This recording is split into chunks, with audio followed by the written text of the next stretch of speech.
Hey, what up, guys? Spider-Man Miller. So I'm doing this little segment before the actual review, but got something really special here.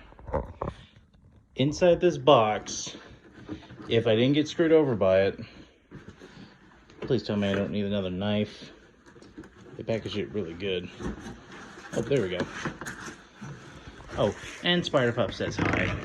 It's been a while since I featured her, so I just thought, what the heck? Might as well have her in this one. She's interested as well. Alright, guys. You're about to see what's inside this box. Because if I am correct, this shall be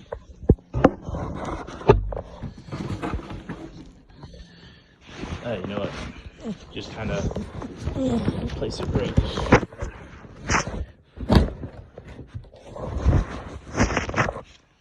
And it is, as I thought, the Buzbee Sentinel.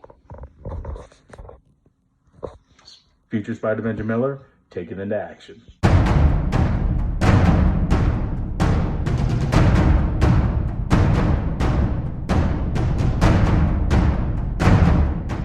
Thank you, Spider-Man Miller, for that unboxing, and oh my gosh, I am excited to have this.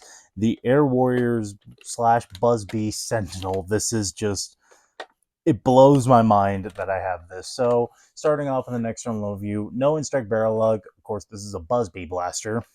Down behind, you do have the magazine. To remove the magazine, you want to pull the priming handle forward and strike the button, this stupid button design, and take out the mag. The included mag is an 8-round magazine, but this is compatible with other brand magazines, and of course, the most important one, Nerf magazines. I placed it somewhere. So pretty much, Nerf mag with Nerf darts works just fine. And then, of course, Dart Zone mags work just fine.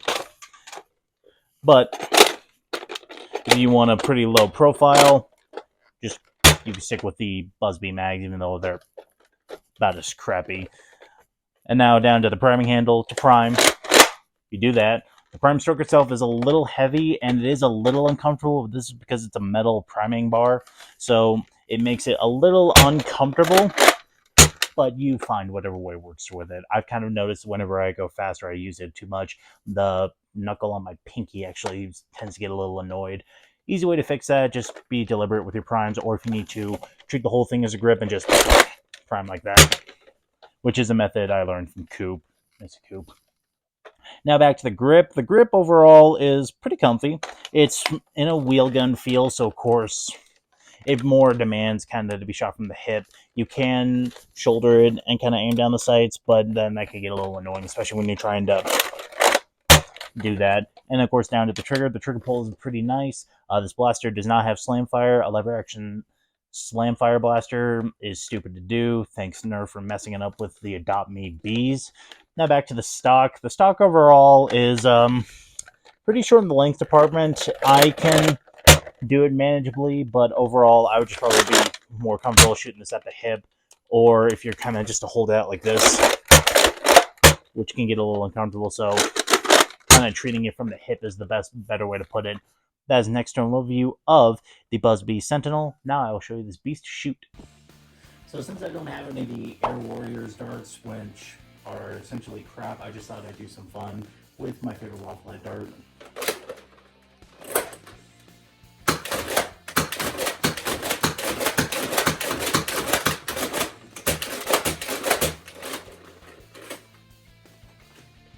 Nerf darts with Nerf mag.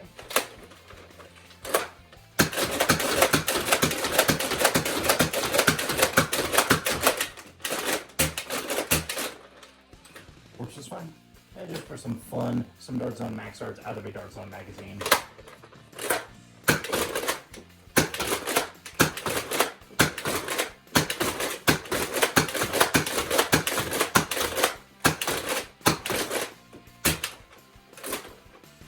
They work just fine. Firing this thing is just so much fun. It performs very powerfully at 80 FPS, which completely stomps all Nerf blasters. About 80, I think 82 if I'm correct. This image from Coop's review will kind of help me out. But that is all the objective information I can provide on this blaster. Now, to my personal opinion, overall, the Buzbee Sentinel is an amazing product. It's so fun. It's a little bit weird in the ergonomic side, but it's very powerful and very fun to shoot. I have a lot of fun with this. It does get a little annoying at times because, like I said, this metal priming bar can get a little priming lever. Why don't I just say that? Is a little irritating, especially if you're trying to go fast, because it can really annoy your fingers. But like I said, you can always adjust your grip or do what Coop does and treat the whole thing as a grip, so you can just go like that. But I tried, I guess, just like Wacom, the more traditional, like an actual lever gun. Now to the question, to buy or not to buy. Like I stated at the very beginning, you can't get this anymore. This is, to this day, one of the rarest blasters in the world. It's, of course, if it's not, people can, of course, put that down in the comments, but the thing is worth like hundreds of dollars because it's very hard to find, or at least cheap. And right away, I gotta give thanks to a good friend of mine, Brickosaurus227. If it weren't for him, I wouldn't have this. So thank you, Brick, for helping me find this, especially at the price that we got it at. I give you a big shout out, my dude. And again, I thank you very much because this thing is so much fun. And of course, if you guys don't know who Brickosaurus is, I'll leave a link down to his channel in the description below. But I would recommend this. It's a very good product if you can find one. These are very hard to find. You could look in the Facebook Marketplace. I think eBay has probably a few. And if you manage to see one in a Goodwill, I'd recommend picking them up. They're very fun. They're very cool to use. But at this point, they're very rare. So treat yours with care and make sure you can hold it for a while, because the longer this thing is more rare, the more money it's going to be worth. I think right now it's worth about I don't know how much. I'd have to look it up again. But thank you guys so much for checking out my video. Little disclaimer I wanted to add at the end of this video. As you're probably aware, this is the first Buzbee product I've ever reviewed. And there is a reason by that, and bear with me as I go on a little bit of a rant, but also a reason why you don't see stuff like this on the channel. I don't like Buzbee. Buzbee is not the greatest blaster brand out there. Now, when they were completely dominating Nerf, they had stuff like this, and they had a bunch of others, which we will actually be getting to in the later weeks. But they're just not the most faithful company, unfortunately.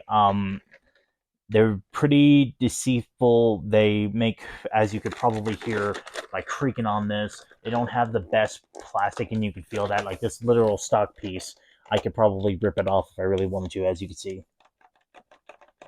It's wobbling just a little bit. But also, like, it's hard for me to explain, so I'll let this little clip of Drac kind of explain a little my reasonings against Buzbee. Buzbee reaches out. You'll note that I've never opened this blaster. So Buzbee reaches out and they're like, hey, Drac, we want you to review a new product. Take a look at the lineup. Tell me what you think. And I'm like, oh, man, the revolver, the ginormo, comical, like cartoon revolver, sign me up. I'm in. And then they had this huge debacle that I'll summarize right now, roughly as they made this ginormo revolver. A lot of people thought it was going to be pretty good. To reviewers, they sent a prototype model of sorts that had like superior catch system technology in it, to the degree that it had parts in it that the production model that went on shelves did not. So the cliff notes are, at least from my perspective, they sent out a good model to reviewers. They got a bunch of good reviews in, and then people started coming back and saying like, whoa, the one that I got off shelves was broken, or it broke immediately, or it didn't catch, or whatever. And then they started taking them apart and realizing that through perhaps no deceitful action, according to Buzbee as a brand, they had been deceived.